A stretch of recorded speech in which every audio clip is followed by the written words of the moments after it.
Good afternoon. It's Monday, the 5th of December 2022, just after 1 o'clock. Welcome to UK Column News. Your host today, Mike Robinson, myself, Brian Gerrish, and we're delighted to be joined by David Scott, bringing us Northern exposure from north of the border, and Mark Anderson reporting from the USA.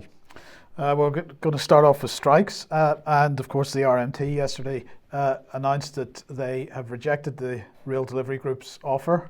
And so they have asked for a meeting today, which as far as I know hasn't happened, but the RMT, the rail strikes therefore on. That follows postal strikes on Thursday and Friday last week, and we've got the nursing strikes going on. But look, here's the point I wanted to highlight here.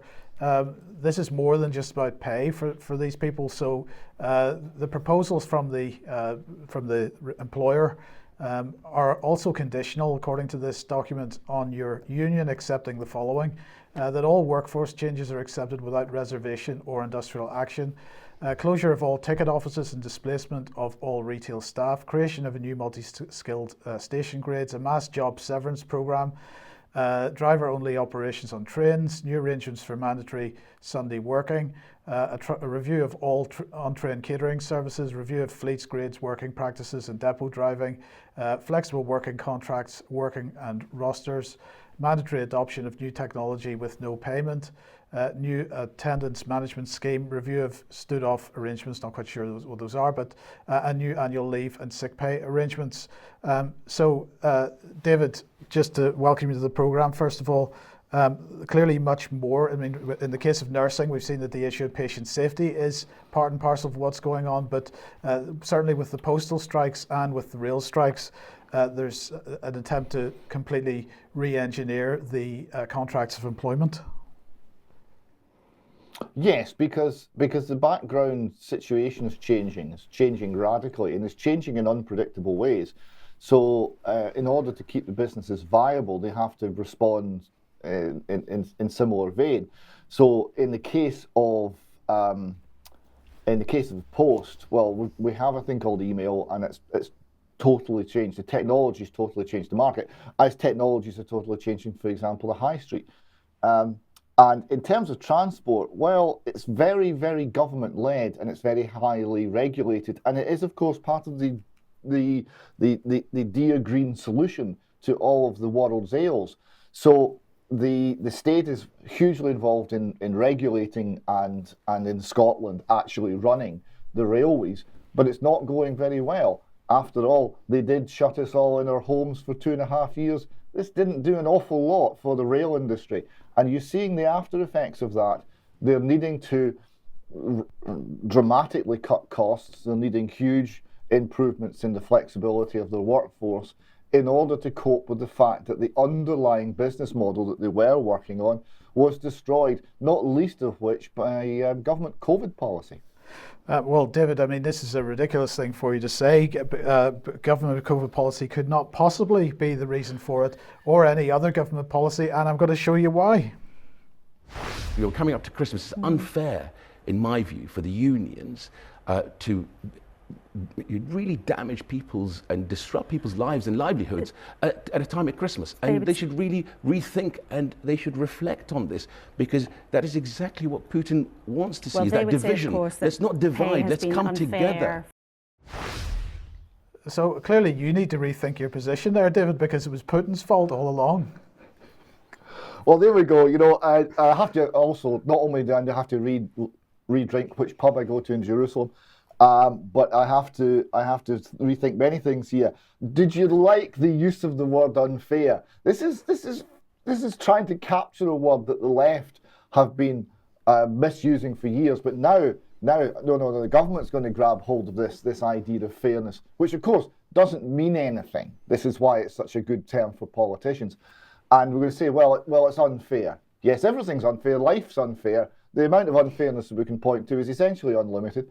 And he's found some more. Well done, him. David, I'll just add to that of course fairness comes into the childish vocabulary. It's not fair. So I think what we've got here is more echoing back that the general public are to be treated as children at all times. But let's just have one brief listen to what Laura Kunsberg had to say, and then we could discuss that. No doubt. Of course, nobody would deny that President Putin's illegal war in Ukraine has exacerbated all of this.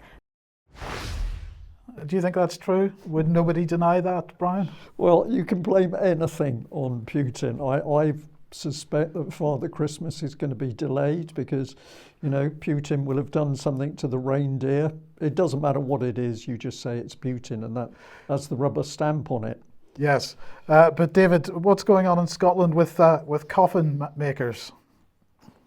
Well, there's not a lot going on because they're going on strike as well. Here we've got the Herald reporting. Workers at the Co-op's only British coffin factory in Glasgow have begun a week-long strike for a pay rise. Willie Thompson, Yates regional officer, said, quote, "Our members have been forced to take this action as a result of a below-inflation pay offer. The Co-op must recognise the contribution our members make and support them in the current cost of living crisis." Now, here we see, firstly, the extreme dislocation that inflation causes to every aspect of the economy. Because you can sympathise with the workers. They're getting poorer. They're working just as hard, but the money no longer goes as far. But you can also sympathise with the employers because they can't pass those rises on very readily. And they're under huge dislocating pressures as their supply chains break down under the effect of all the malinvestment that went before the inflationary spike and the problems that are now being made clear in the economy. I wanted to highlight this one for one other reason. I'm old enough to remember 1979. This was the end of the Labour Party of the 1970s. They went for nearly 2 decades in the political wilderness after that loss. What was the thing that was the final straw for the British people? You couldn't bury your dead. I wonder if that one's coming for the Conservative Party this time. But in the meantime, what's the Fed up to? Well, they've had a slight issue with losses.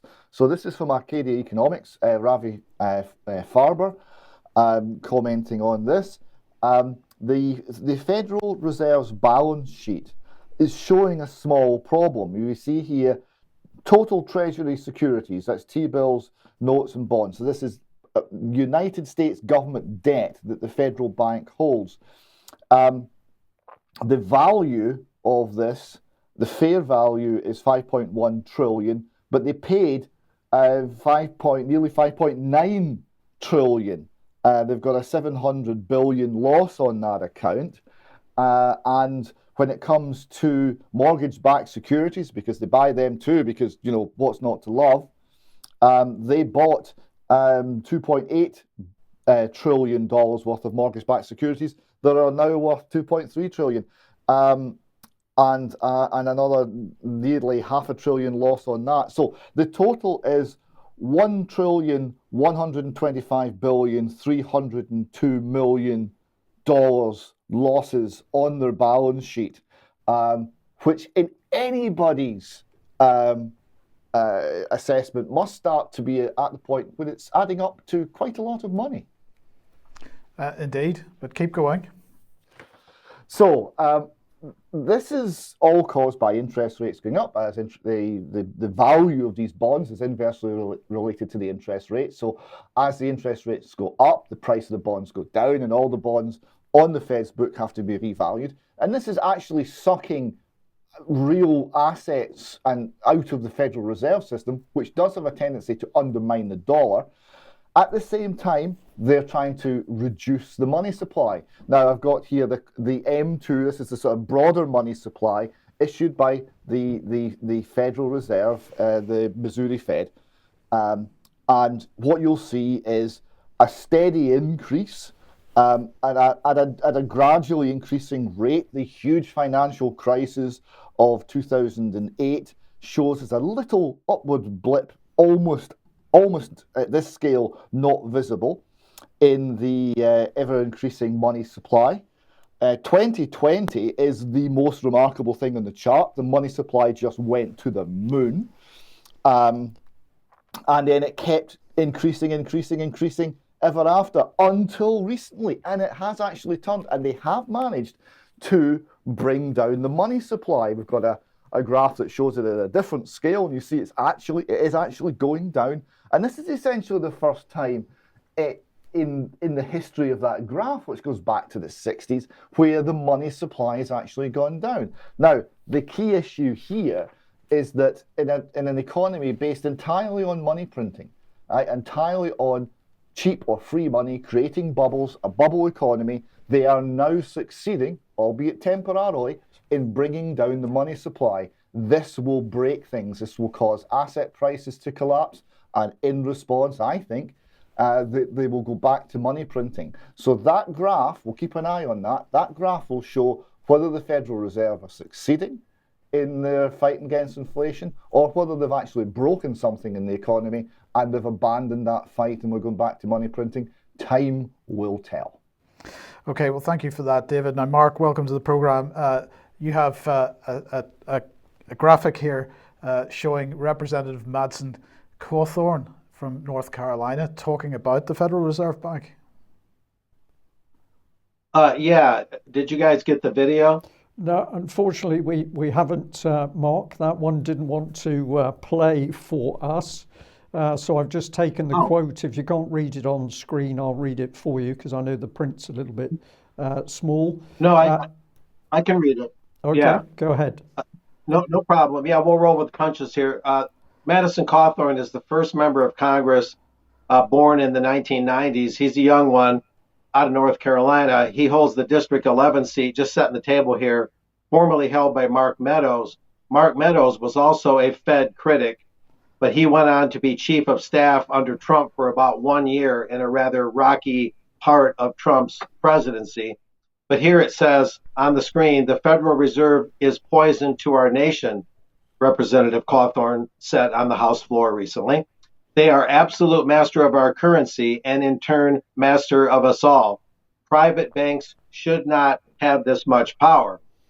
The reason I bring this up is not only this is the first time that a member of Congress has openly rapped the Fed on the House floor in quite a long time.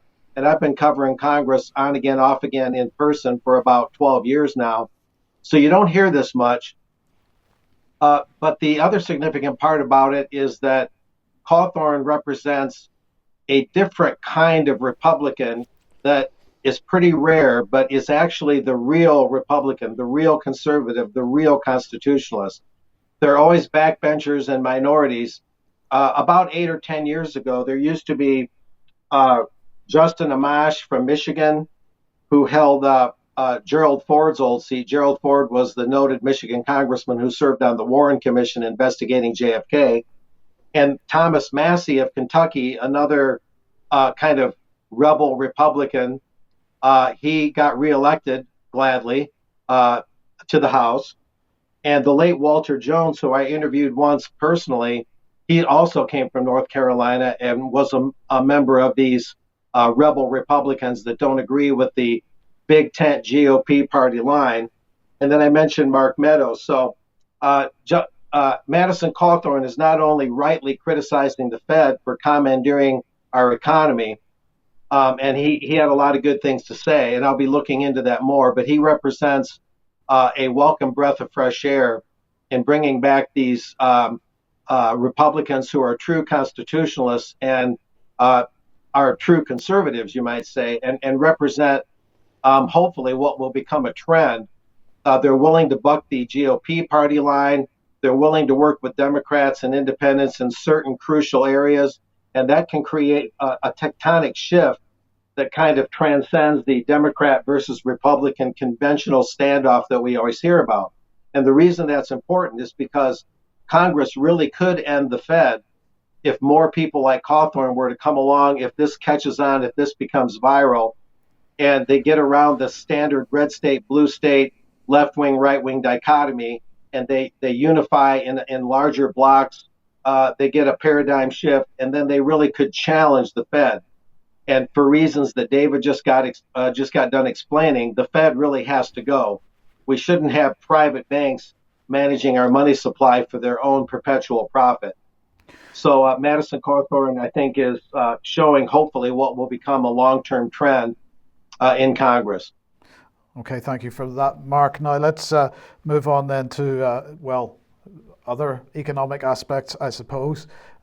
Oil tankers and, Russian oil, the price is now going to be set at $60 a barrel. This is the G7 have decided this, and the question is, how are they going to do it? Well, they're going to do it mainly through insurance. So they're going to require oil tankers that want to sail the seas to have a license, and they will only get a license if they're insured, and they're only going to be insured if the oil inside those tankers is costing no more than $60 a barrel. So the UK, in partnership with G7, Australia and the European Union, have agreed this.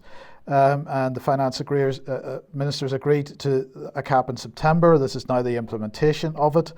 And legislation in the UK has been laid on the 3rd of November as in the form of a statutory instrument made under the Sanctions and Anti-Money Laundering Act 2018.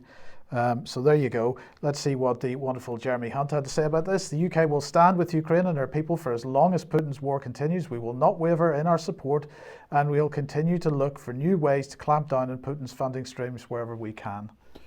And I believe I'm correct in saying that the Russians have said, well, we can transport 80% or thereabouts of our own oil, and if we can't transport the rest, well, nobody's going to get it. So they don't seem fazed by this. Well, we'll come on to that in a second. Let's see what OPEC Plus did, because OPEC Plus includes Russia, and they decided that they were going to continue reducing production, and this had the expected effect of pushing prices up today.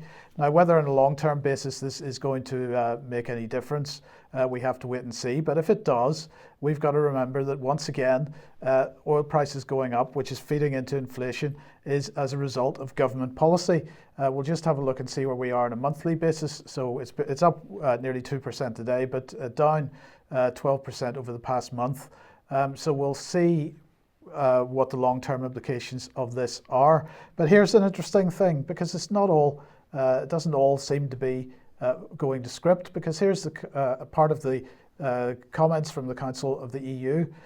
This is part of their statement. The Council also introduced an emergency clause which allows the transport of oil beyond the price cap or the provision of technical assistance, brokering services or financial assistance related to the transport when these are necessary for the urgent prevention or mitigation of an event likely to have a serious or significant impact on human health and safety, or the environment, or as a response to natural disasters.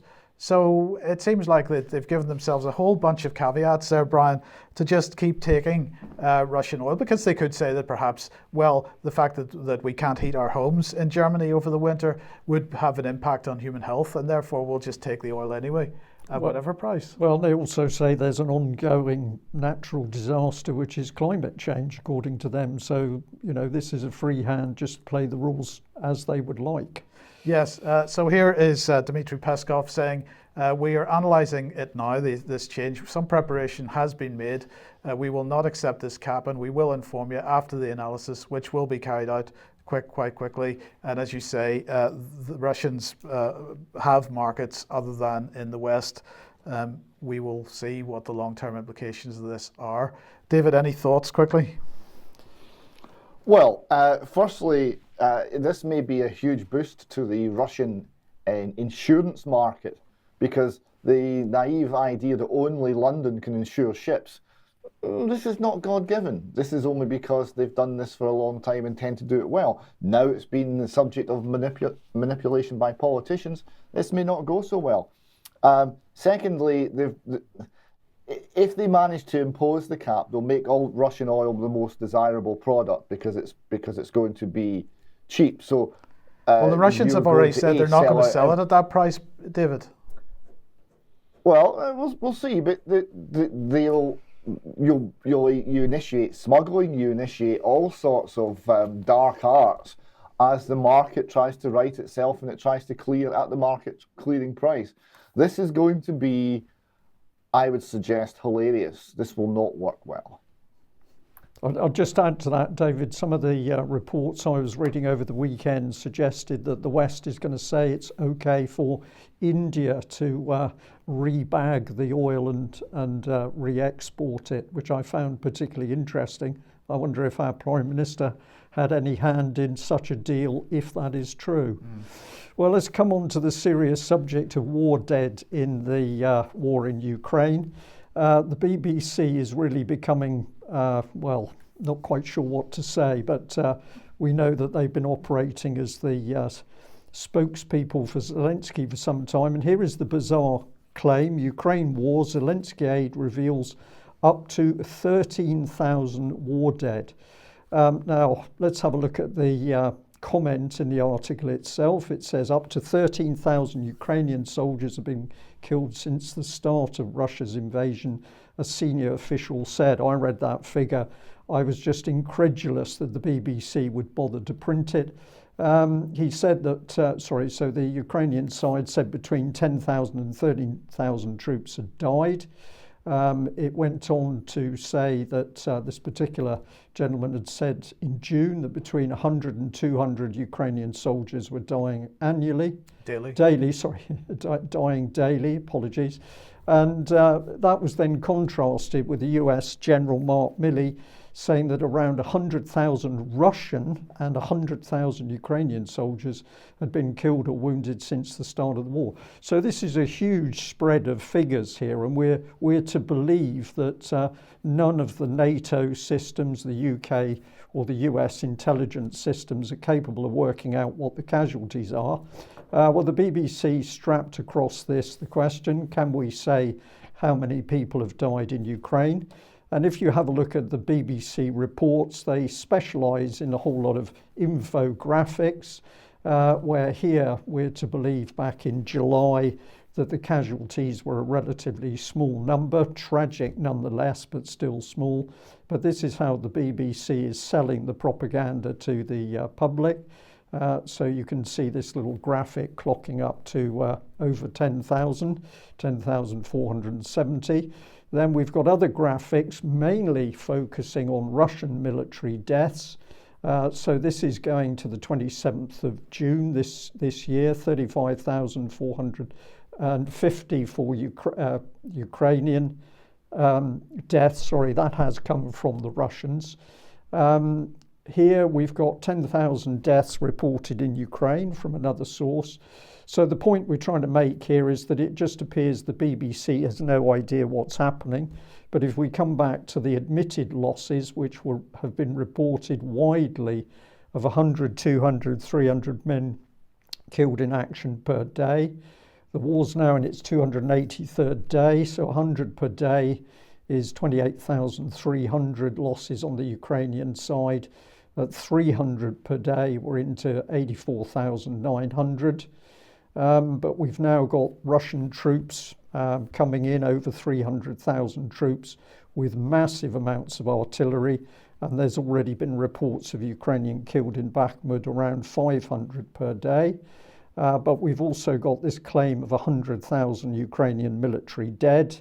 And this insert from the BBC article is also picking up on the fact that a few days ago, the head of the EU Commission, Ursula von der Leyen, said that 100,000 Ukrainian troops had been killed.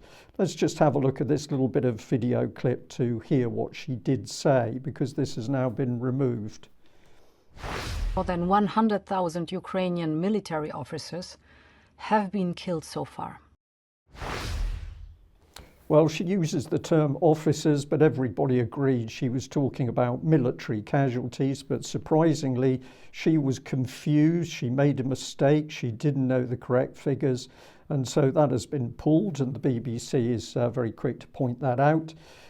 So the reality is this, that the Ukrainian killed in action is so high that certainly Zelensky didn't report them because of the damage it would do inside Ukraine.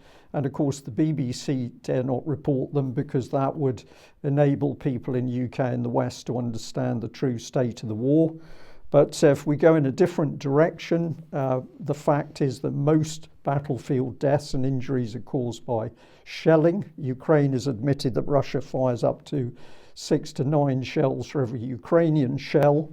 So if we take Russian killed at 40,000, we make it lower than the claim by the USA, then Ukrainian losses could be as high as 240,000 killed. So the BBC simply doesn't know what the facts are, but we know that the casualties at the moment for the Ukrainians are horrific. And these are some of the reports that have emerged over the last few days. Bakhmut is littered with Russian corpses, apparently. No mention of the Ukrainian deaths, so this seems to be a very one-sided war. Ukraine live inside Bakhmut front line, littered with corpses and colossal losses. And this is more to the reality of the situation. But surprisingly, it's coupled with the fact that the Western media is still on the lines of, is Russia running out of ammunition? How much longer can it keep fighting? And apparently Wednesday, the US Defense Secretary Lloyd Austin was telling journalists that Russia has struggled with logistics and they're very short of ammunition. But the reality is, of course, that the Russian attacks are increasing. So I'm just going to call this dross reporting. And we're going to contrast it by the fact that we've now got Western media quite rightly pointing out that the British Army in particular would be out of ammunition in a week if it was fighting in the Ukraine conflict due to the intensity. And this is just, well, what could we call it? Cognitive dissonance by mainstream media. The reality is that Britain, US and NATO are out of ammunition. This is why they can't supply it to Ukraine in the quantity necessary. Meanwhile, Russia, we see no sign of the ammunition or missile shortages, no sign of it running out. So let's contrast that with a little video clip of the Finnish Prime Minister talking with wide-eyed surprise about what was actually taking place in Ukraine. To buy energy from Russia, to close in those economic ties. And we thought that this would prevent the war, that we would have such a close ties to Russia that it would be totally madness to go to war with any European countries. But this was proven entirely wrong.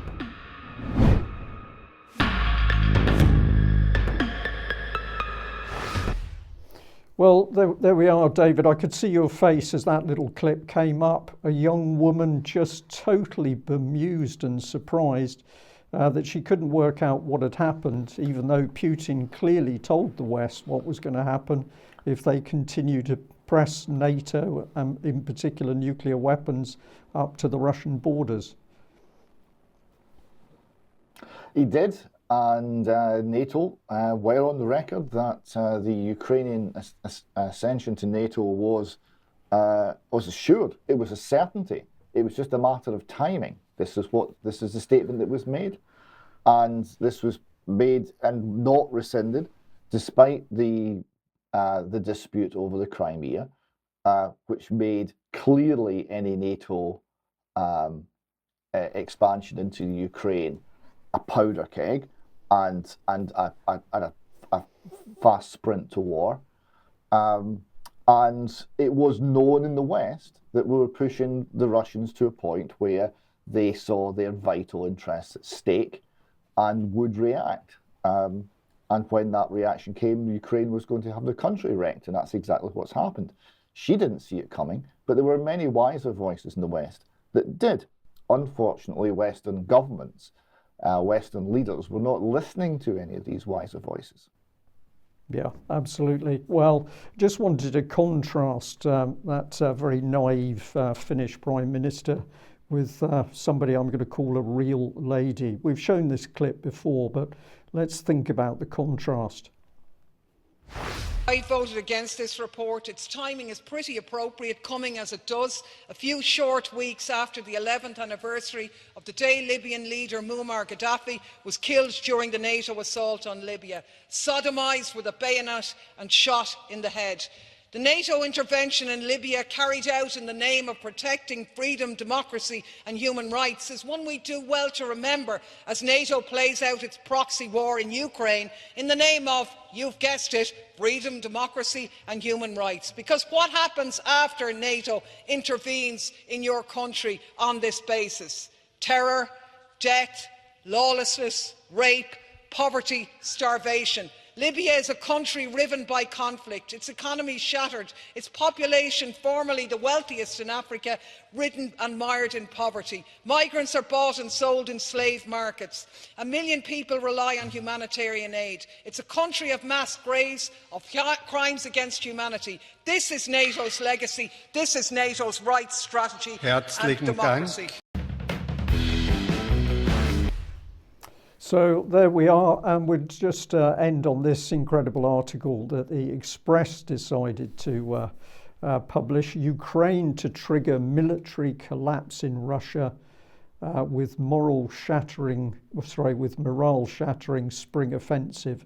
How anybody could believe this, I simply do not know. It's either fantasy or drugs or both, but the press seem prepared to print it. We just remind ourselves that the death at the moment unfolding in Ukraine is not the responsibility of an organisation. It's due to decisions that people have made, and we need to be focusing on those people and getting them to stop the fighting. And not just in Ukraine either. So here is a report from Sahara Reporters. Weapons from Russia-Ukraine war now slipping into Africa used by terrorists. So this is Muhammadu Buhari, who's the Nigerian president. He's saying, regrettably, the situation in the Sahel and the raging war in Ukraine serve as major sources of weapons and fighters that bolster the ranks of terrorists in the Lake Chad region. He's talking about Boko Haram here. A substantial proportion of the arms and ammunition procured to execute the war in Libya continues to find its way into the Lake Chad region and other parts of Sahel. And he went on to say that that's now being supplemented by weapons from Ukraine as well. But in the meantime, the Financial Times, and as Brian has alluded to this already, but the Financial Times talking about the situation with respect to the so-called hard reality of the West's weapons capacity. And they're saying this: the UK has turned to a third party, which it's declined to identify, to restock its depleted stores of NLAW anti-tank missiles. Now, Brian, I asked you earlier what was meant by third party, and we don't really know, but my question is, first of all, is what's happening here, because you suggested black market, is what's happening that Western weapons are going into Ukraine, a proportion of those are being siphoned off to the black market, some are going to the Sahel and other trouble spots in the world, but some going onto the black market. Could Britain be buying those back off the black market and then reshipping them out to Ukraine again in some kind of circular motion, which is effectively funding terrorism around the world? I think there's a simple answer to that question, Mike, and yes, it's happening, and there's no question this has started to happen because there are already many very good corroborated reports of weapons from Ukraine appearing in South America, for instance, and we know they're heading out into Syria. Why won't the UK say who it's buying these NLAW anti-tank missiles from? Because it's either a third-rate country and it's too embarrassing for UK to admit that it doesn't have the weapon stocks, or it's gone on to the world weapons market, it's gone to the black market. Yes. So just to finish off on the Financial Times article, weapon stocks in many European countries are even skimpier. They said when France sent 6 Caesar self-prepared howitzers to Ukraine in October, it could only do so by diverting a Danish order for the high-tech artillery. I mean, this is... I know that during the Cold War, Brian, we were in the position where there was this issue of, how long would you last if the Russians invaded? But we're in worse position now than we were then, it seems.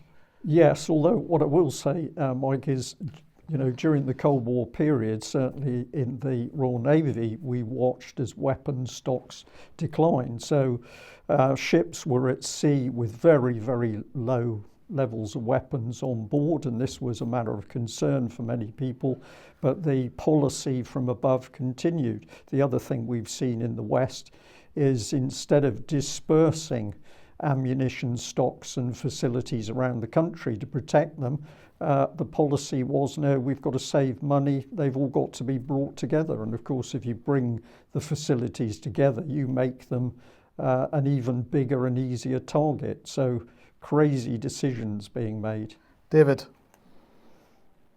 Well, the factor behind that, Brian, was who is the threat from?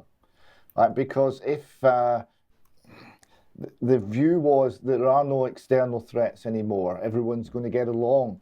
We had the end of history. There was no country that was going to be a threat to Western and American hegemony and control. Therefore, you didn't have to distribute your weapon systems. You wanted to put them in one place, because who were you protecting them from? Terrorists and your own population, right? The nasty far right, the nasty Muslims, the nasty fill in blank. Therefore, it was rational if you accept the premises that they were operating under, which is we're never going to have another external war, and all of that is gone from history. That was as naive a position as we're seeing from the Finnish Prime Minister. There's quite a debate on that one, David, which perhaps we'll keep for another time. Well, we could talk about it in extra. Let's talk about that in extra. Yeah. Okay. But David, we appear to have doubled the size of the Navy. Well, I mean, it is a good news story, and I think we should recognise the achievement. We've got HMS Glasgow's in the water. HMS Glasgow is a Type 26 frigate. This is about 6,900 tonnes, 161 personnel, 7,000 nautical miles range, and it does 26 knots, and it has taken to the water for the first time.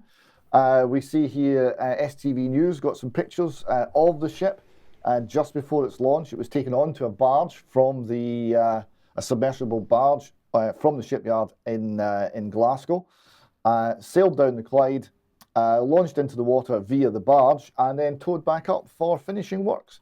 We see another photograph from STV News here of it making its way onto the barge, and we see some tweets from George Allison as I think possibly taken from well, it's either a flat or is it maybe the Erskine Bridge, as the ship comes back up the Clyde, pulled by tugs to move alongside and undergo finishing off works. So there is a Type 26 frigate. It does show you how good Glaswegian shipbuilding can be if the SNP are not anywhere near it.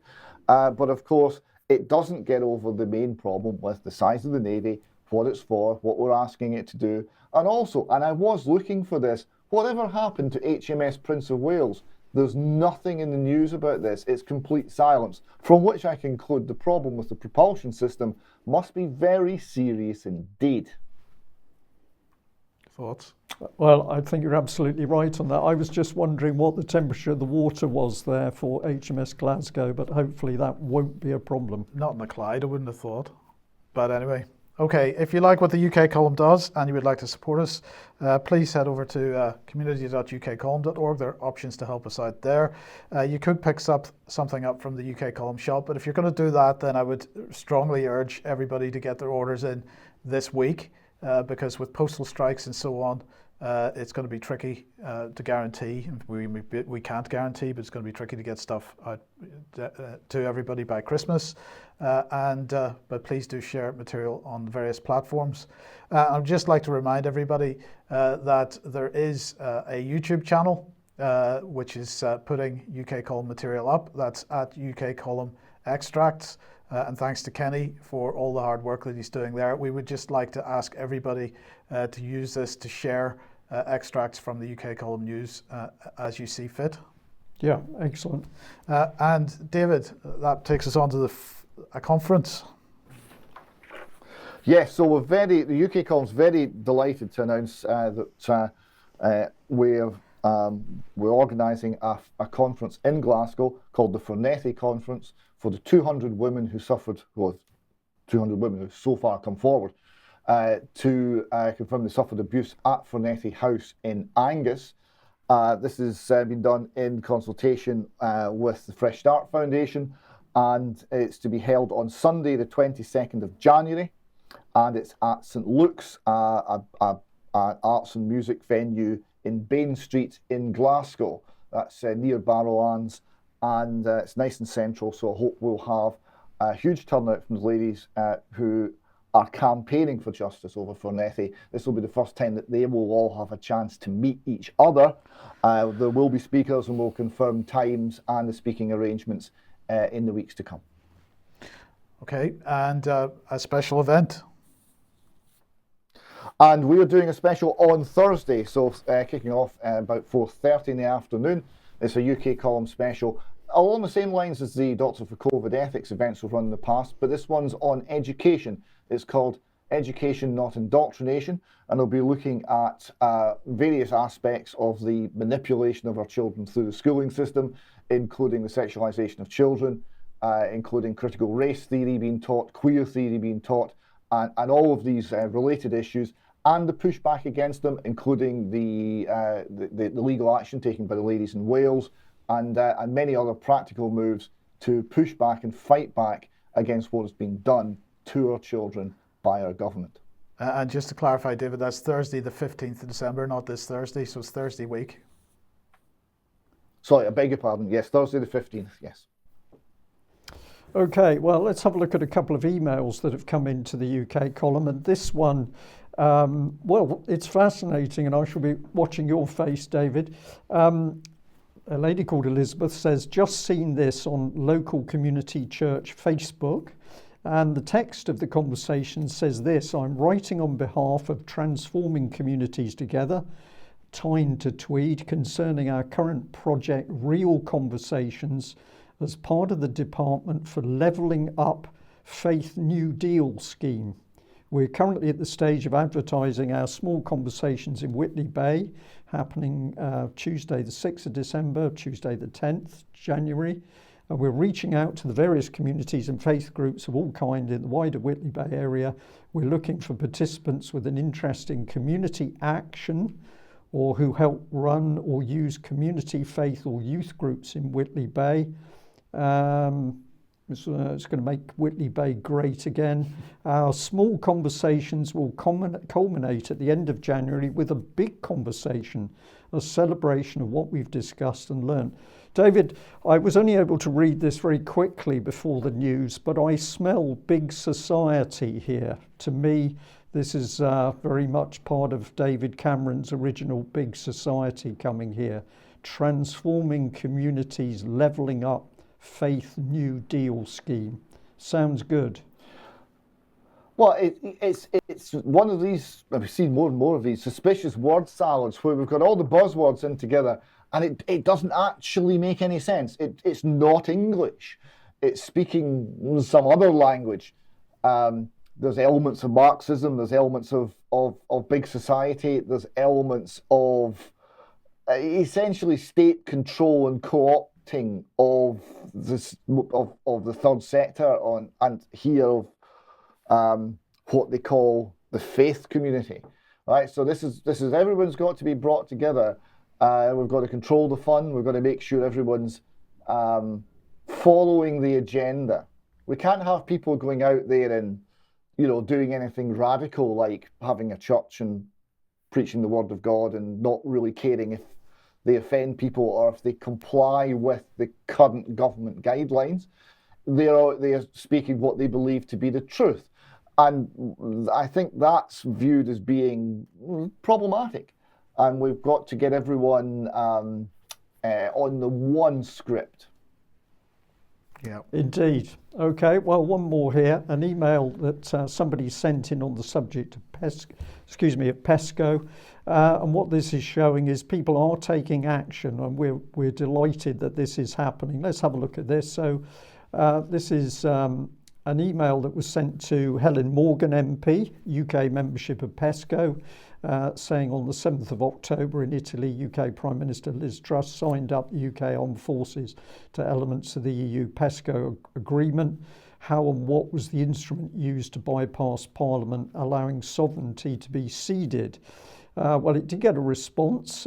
Dear John, thank you for writing to me regarding PESCO. The UK government decided not to sign up to the PESCO. However, it can still participate in specific PESCO capability projects on a case-by-case basis. However, any involvement will be subject to the rules on third state participation, which were agreed on the 5th of November 2020. I share your concerns regarding PESCO I shall share your concerns regarding PESCO with the Ministry of Defence and ensure that any response I receive is shared with you. In the meantime, if there's anything else I can do to assist you, please do not hesitate to get in touch. So this is demonstrating that when an MP is challenged, they do respond, and they did produce a letter from the Ministry of Defence. So let's just blow that up on screen. And the reply says this: the UK's application to join the Dutch-led PESCO military mobility project has been approved, but we have not yet signed any agreement. Russia's invasion of Ukraine has underlined the importance of addressing any impediments to moving military personnel and assets across Europe at pace.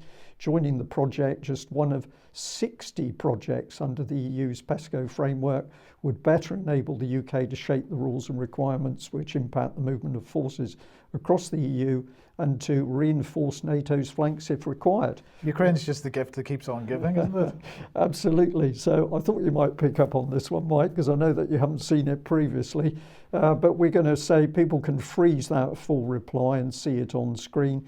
But don't worry, we are clear of all matters to do with the European Union, except when we're not. Okay, well, Mark, let's bring you back in. And you're still talking about voting, and you've got an article here about Atlanta. What's going on? In the interest of continuity, I'm keeping a close eye on the mechanics and progress of elections and the election machinery. And Voter GA, a group I've mentioned before, is one of the most on-the-ball groups out there that's nonpartisan. And none of this is about favoring one candidate or party over another, even though the mass media cartel always gives the impression that if you question elections, you're simply pro-Republican, far right-wing, pro-Trump, and all that. But Voter GA, Voters Organized for Trusted Election Results in Georgia, or Voter GA, released this December 2nd. And I quote, Voter GA released more evidence today substantiating the 20,000 plus vote decline that Herschel Walker's U.S. Senate election totals experienced around 10 p.m. on election night. Before and after screenshots of interim election results reported by Georgia Public Broadcasting, which was also in association with Associated Press, for the 2022 general election showed the inexplicable decrease for Herschel Walker. And I have the specifics right here in front of me that I wrote down. At 9:59 p.m., November 8th, 2022, Herschel Walker had 1,551,534 votes, and Raphael Warnock, the Democrat incumbent, had 1,513 votes. Or excuse me, 1,518,513 votes, pardon me. And that was called 66% of the votes counted. 4 minutes later, mark my words, 4 minutes later, that evening, November 8th, 2022, Herschel Walker's vote totals, not a percentage, but the actual vote totals, dropped by 21,586 votes. Meanwhile, in that same 4 minute span, the incumbent Raphael Warnock gained just over 4,000 votes. Now, there's just simply no way that you can lose over 20,000 votes unless there's something really, really, really, really strange going on. And so far, according to Voter GA, the Secretary of State's office, run by Brad Raffensperger, is refusing to look into this. And Voter GA stopped short of saying definitively whether this so-called anomaly made a difference as to whether there'd be a runoff election or not. As UK column viewers might recall, when I last mentioned this, tomorrow on December 6th, there's going to be a state-required runoff election between Warnock and Walker.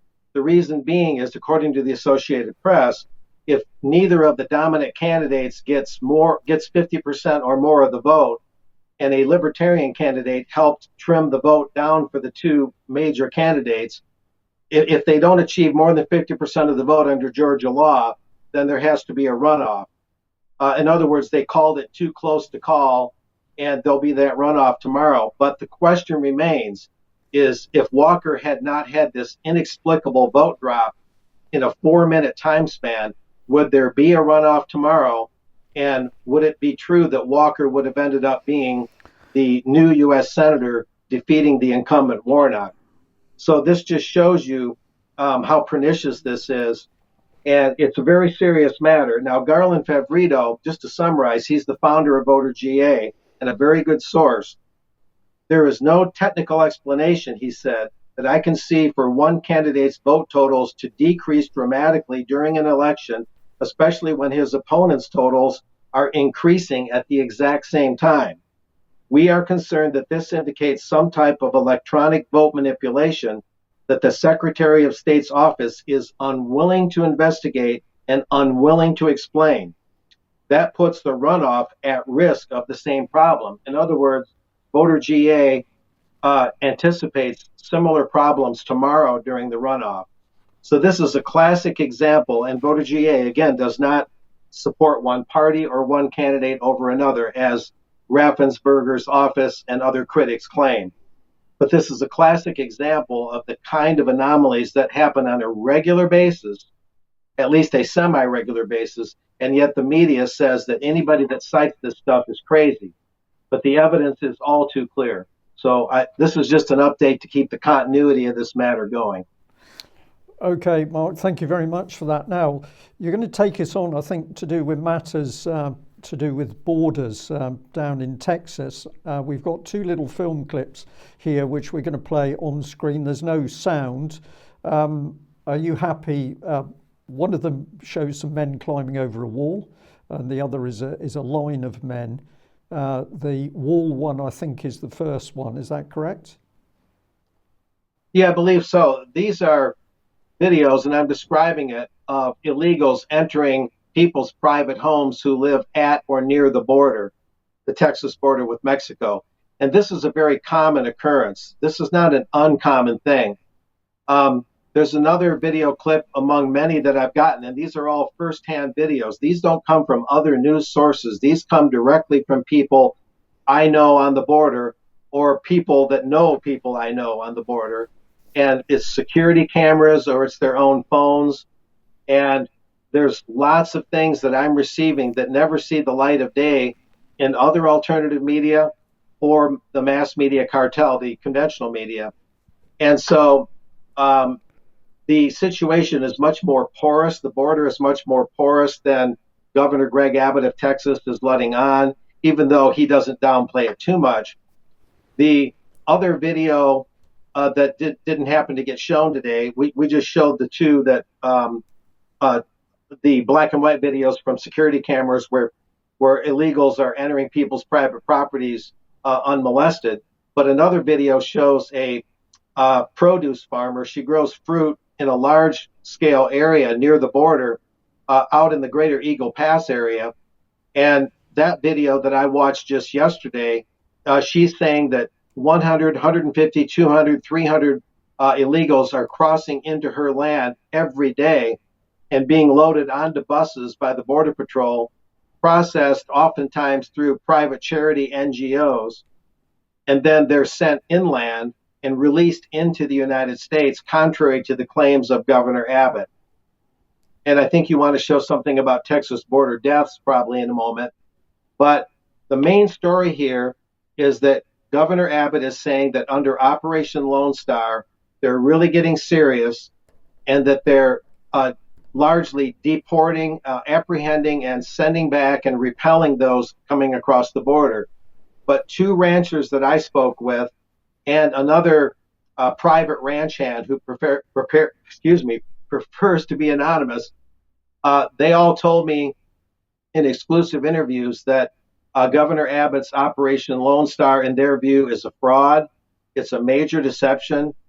They're scooping up the illegals who are crossing the border. They're processing them and giving them their itinerary, sometimes expensive plane tickets and/or expensive bus tickets. Uber rides are even included, and they're sending them inland under the vain hope that they'll show up for their court hearings later. And so that's the major dichotomy here, is that Abbott's saying he's got this thing, at least virtually under control, or he's getting close to the point where he's got things under control. But the ranchers I talked to, including Mr. Blair and Mr. Wright, I'll just use their last names for now. They're telling me that the numbers are huge in terms of who's coming across the border. They are working with Jaco Booyens. He's a South African filmmaker. His last name is Booyens, Jaco Booyens. I believe that's how you say it. This South African filmmaker is documenting the large hordes of people coming across the border, and also documenting with firsthand observations that the DPS, the Texas State Police, and the Border Patrol and other elements of the state and federal government, especially the state government, are acting as almost like tour guides. They're basically helping them get ashore out of the Rio Grande River, cleaning them up, taking their belts and shoelaces temporarily. They kind of strip them down a bit. They put all their belongings in plastic bags. Then they're taken to the Border Patrol stations and the private charities, and they're given their stuff back. They all are, they either have or are given working cell phones, and then they're given their travel itinerary and escorted into buses and other transportation arrangements and allowed to enter the United States interior. And so these are very strong allegations that Governor Abbott is being accused of virtual treason. At the very least, he's being accused of a large betrayal in saying that he's repelling and deporting a lot of these people and apprehending them. But what these ranchers are saying is far from that being true. They're saying that the illegals are being released inland, far contrary to Abbott's claims. Okay, so, Mark. Let's move on then to the issue of deaths. What's the scale of deaths as people come over the border? Well, the two ranchers I've talked to, who are not the only ones I've spoken to over the last few months, but the two I just talked to the other day, they find dead bodies on their ranches or neighboring ranches, because a lot of them work together on a fairly regular basis. But there are also children that die, some of them stillbirths, pregnant women trying to come over the border. They often do. Or toddlers and things like that. They die from exposure, from the hot weather, from lack of food or drink, or whatever the case might be. And I believe you had a video of that one that you wanted to show, unless you want to show a still frame. No, we're gonna play a few seconds of this. Let's have a listen. This past year, in this past year. You know, this past year was. This kind of brings to light how terrible this whole situation is. It's all like a bad dream. You keep thinking that you're going to wake up, and none of this is going to be how things really are. It's going to be normal. You know, these signs on these crosses. You know, Baby Jane Doe, Baby John Doe. You know, I mean, makes you sick. And then we find out how they're buried. That's tragic stuff, Mark, and it's obvious that this policy is not just a policy for the US. Many people in our chat box today commenting that the same thing is happening in England, in Ireland, in many other countries. So this is clearly a globalist policy which is causing this mass migration and the breakdown of nation states. Yeah, let me comment on that, Brian. I appreciate what you're saying, and I do want to look at what other countries are doing for an article I'm planning, and what they're experiencing. But one of the ranchers, Mr. Wright, he came out and said that he thinks this is part of, and this is just his opinion, I'm not saying it's true, I'm not saying it's false, he believes Governor Abbott is still under orders of the Bush family. Even though Old Man Bush passed away in 2019, you know, you recall that Old Man Bush, George H.W., was a New England import into Texas, and then the media characterized him as a true Texan. He's got Texas in his heart. But according to this rancher, Mr. Wright, Randy Wright is his full name. He doesn't mind me saying that. He owns about 300 and some acres on the border. according to Mr. Wright, he believes that the Bush family, that power structure that's embedded, especially in College Station, Texas, which is where Texas A&M is, that's closely associated, that university, with the Bush family.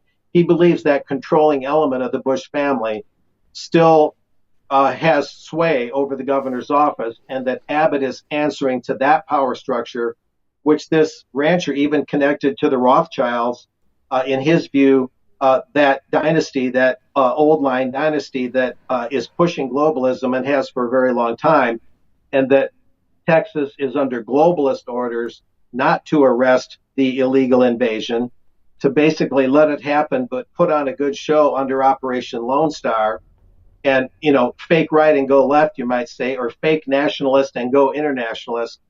And this is the rancher's view on the situation, and the collateral damage is children, and that those were graves of children, that was filmed by a very close contact of mine, with whom I met in person just the other day when he got back from making that video.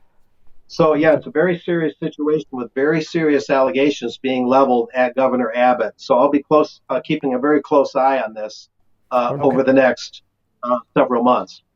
Thanks, Mark. Thank you very much for that. Okay, let's come back to the UK then, and the online safety bill back in Parliament this week. Today, in fact.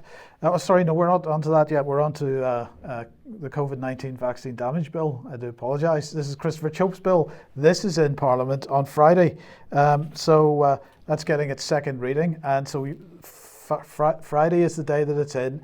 Everybody, I think, should be writing to their MP and advising them that your wish is for them to support this bill. Okay, well, just one more email here, which I found fascinating, to the column. It said, "Hello, Brian and the team. I just thought I'd let you know that yesterday I posted on Facebook the video from your page featuring Adam Rowland talking about damage caused to himself by the C vaccine. Not only was it removed from my page, but I now have a 24-hour ban on Facebook." So just incredible to see what's happening here. And this was another email sent in with an interesting story, talking about Australia, Sydney Hospital, where the hospital, or at least wards in the hospital, had been offered to TV and movie companies to use as filming venues. Now, this was ultimately challenged and the policy reversed, but nevertheless, just an incredible situation where a hospital staff would be saying, "Come and use the wards. We haven't got any other use for them. Come and use them to film."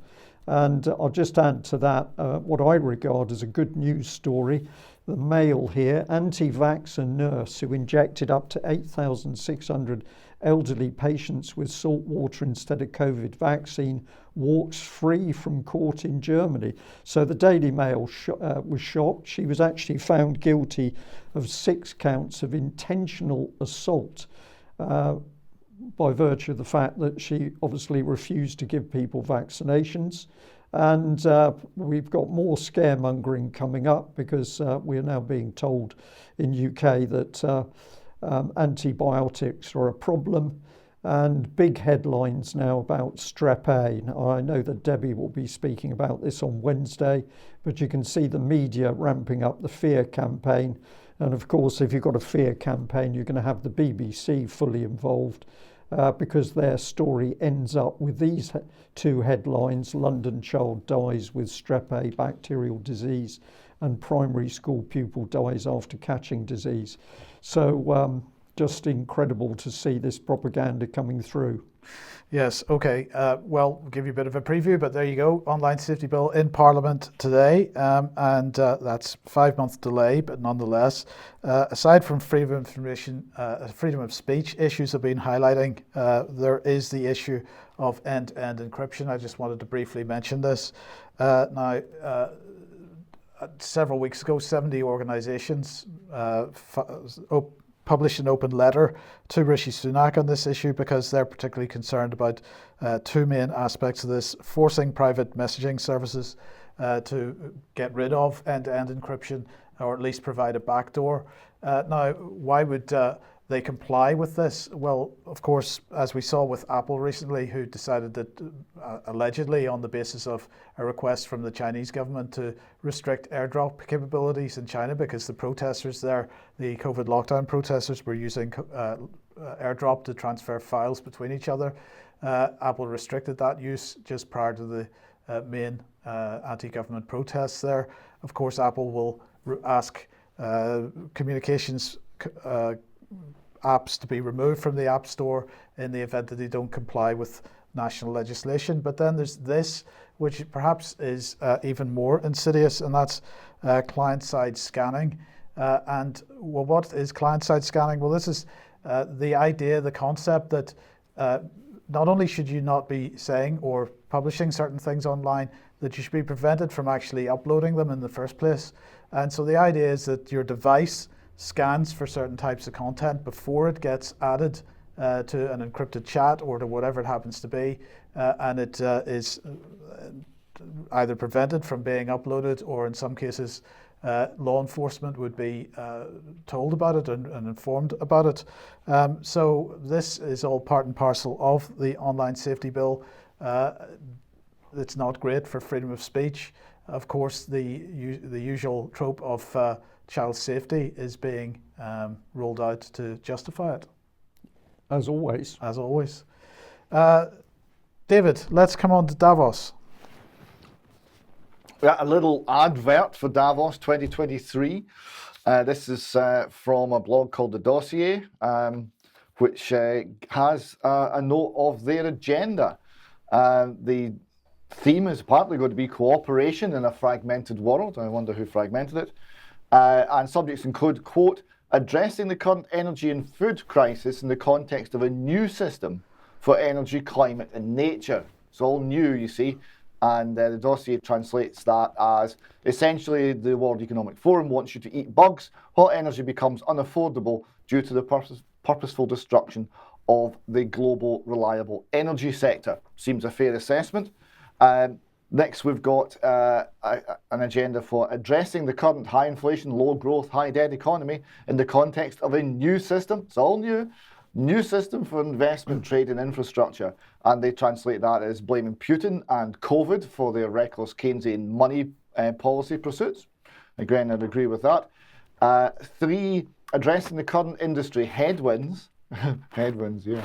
In the context of a new system for harnessing frontier technology for private sector innovation and resilience.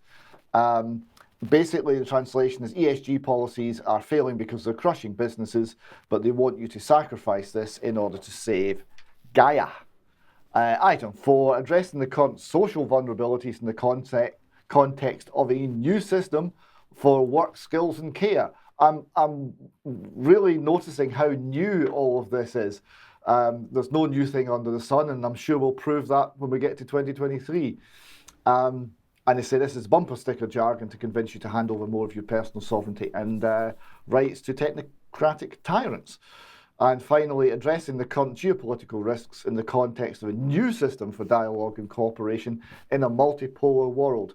More hoax stuff and more coercion. Actually, I think that's probably rather suggests that the UN may be on the way out and we need something bigger and better. But in order just to prove, ladies and gentlemen, that the column is not just about doom and gloom. We do value the arts and high culture as well. We've got here an article from The Guardian from last year's Davos. An artist put Greta Thunberg's Davos speech onto canvas.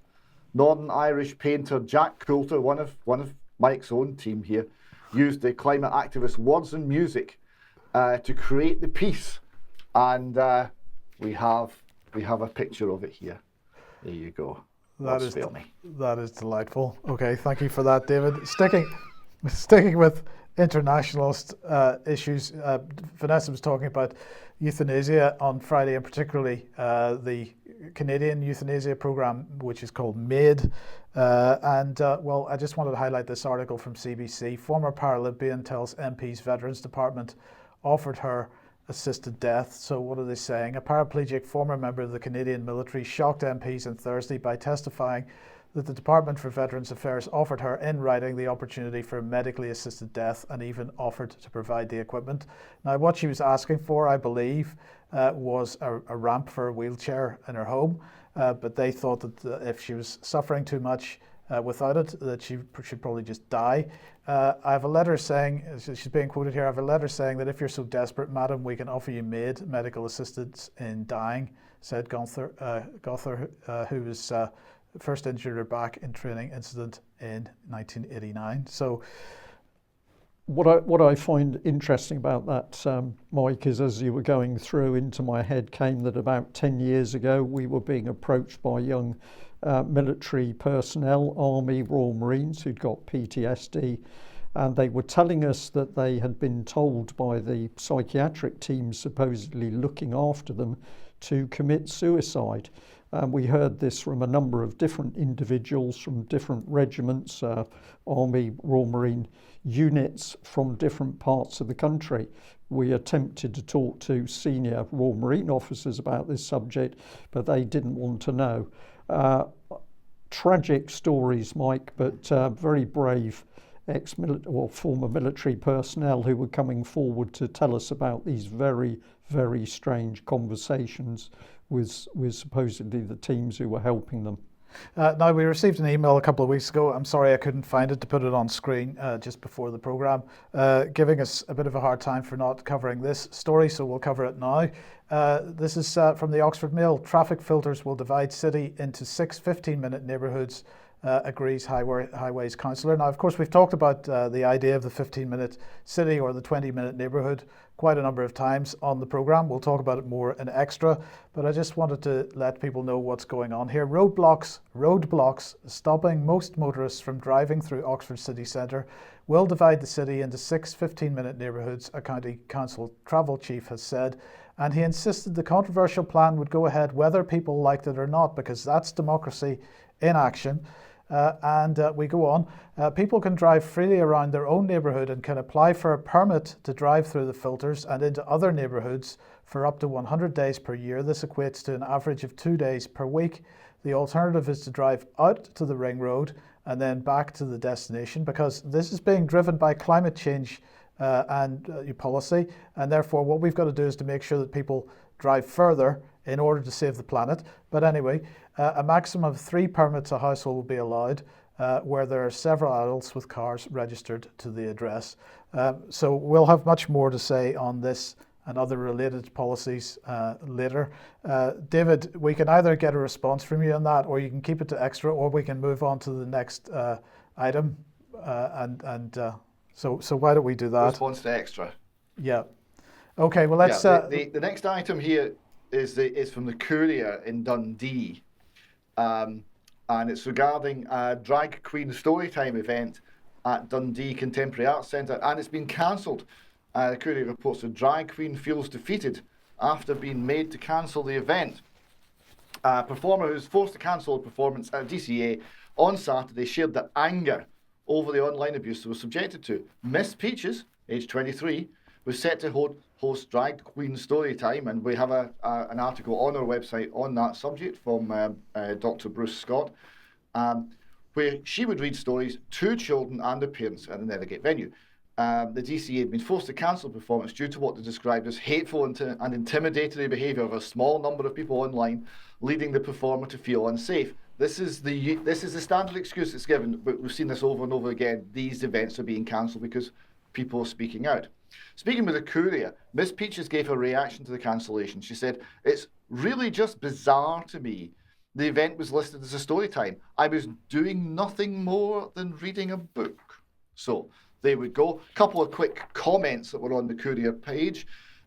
Morag Braun said, "I feel sorry for Miss Peaches and the grief she received, but the council-run DCA is out of order, arranging for 2 to 10-year-olds at an event as part of a transcendent event held by the DCA celebrating those who experience issues with their gender. The DCA management thinks that toddlers should be celebrating those who experience issues with their gender. Is really quite staggering. I hope the DCA does not rearrange the event." An alien asks, "Why are these men so eager to present highly sexualised version of women to small children?" Now, so Miss Peaches didn't understand why there was opposition. I'm going to help her out here, because we have here a paper called Drag Pedagogy, The Playful Practice of Queer Imagination in Early Childhood by Harper Keenan and Little Miss Hot Mess, who was one of the drag performers who started this all off in the United States. We have a little extract, and it shows you what this is actually about. It reads, this is the academic underpinning of it. It reads, building in part from queer theory and trans studies. Sorry, David, sorry, your mic I think is dropped on somewhere. Oh, sorry. We can't actually hear you at the moment. Oh. So we'll just be 1 second while David sorts himself out there. Sorry about that. Can you hear me now? Yes. Right. So okay. So this is from the intellectual underpinning of the drag queen story times. It reads, building in part from queer theory and trans studies, queer and trans pedagogies seek to actively destabilize the normative function of schooling through transformative education. This is fundamentally different. This is a fundamentally different orientation than movements towards inclusion or assimilation of LGBT people into the existing structures of a school and society. As a practical example, in early childhood classrooms, consider the common practice of sorting children into groups of boys and girls. An inclusion stance might allow children to decide for themselves whether they'd like to be in a boys or girls group, whereas a transformative approach might work with children to inquire as to how boyness and girlness are given meaning and the limits of these two categories and how people might organise themselves differently. So they are destabilising the entire normative function of schooling. That is what it's about. And we have here, for people who want to know more, there's a New Discourses podcast on this called Groomer Schools Podcast 4, Drag Queen Storytime, that analyses that paper in detail. Okay, thank you for that, David. I want to say incredible, but of course it's not, because it's easy to see. But we'll contrast that aspect of, protection of children with just these two headlines, because the BBC is very puzzled that we've now got dozens of Albanian children, child migrants going missing.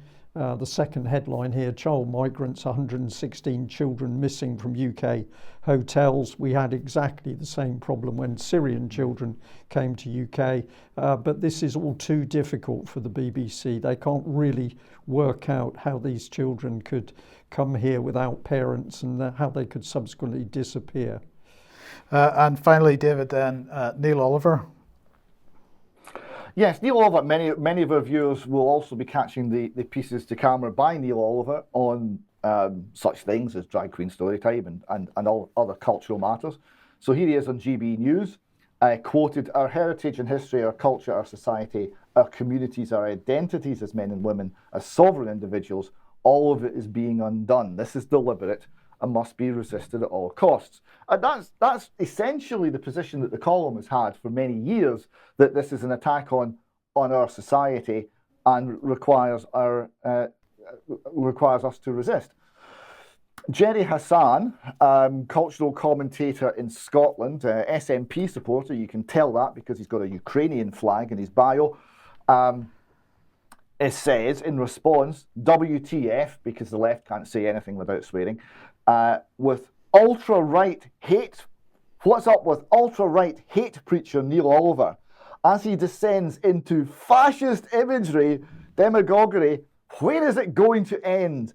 At the moment, there's a tiny audience for this in the UK and elsewhere, but there's a rising ultra-right advocacy and normalisation of fascism.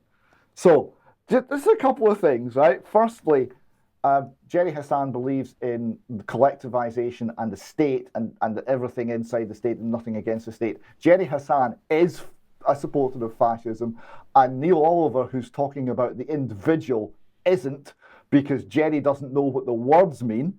But I just thought it's an extremely hot-headed, raging response to Neil Oliver's reasonable, measured, and although heartfelt, quite moderate positions. And I just want to point out there's a reason for this, right? And the reason is an ideology about tolerance that comes from Herbert Macruz, the cultural Marxist that's generated a lot of the things that we're seeing in society now. And he wrote a paper called Repressive Tolerance that appeared in a Critique of Pure Tolerance. And what repressive tolerance is basically the principle that they're going to tolerate anything from the left. Doesn't matter how kooky, it doesn't matter how wacky, it's okay, it will be considered, it will be discussed, it will be looked at as a sensible proposal. And things from the right are not to be tolerated. We must heap as much rage, anger on them as possible. And this is what Jerry Hassan is doing to Neil Oliver. It's called repressive tolerance. That's what it is. It's a Marxist trick. Everybody, please don't fall for it. And just to illustrate the nature of this thing, with a final closing cartoon, we've got in the middle of ripping someone's heart out on an altar, the indigenous people are disturbed by some white settlers from Europe, and they say, "Oh look, here comes the far right." And I thought that summed up Neil Oliver's position rather well. Troubled times, David, but it's becoming easier and easier to see that there is actually an orchestrated plan in these policies that are unfolding. And as Mark Anderson is showing us, we can see that transnationalists, its global agenda, hopefully we can do more on that in subsequent UK Column News programmes. That's it for today. We will be back for extra time in a minute. We just want to say a very big thank you to all the UK Column viewers and to everybody who is supporting us with a membership. Don't forget those memberships that you might choose to buy for a very good Christmas present. Bear in mind the postal problems mean probably early. Get in there early. Yeah. That's it for us today. Thanks for joining us. Bye-bye. Bye.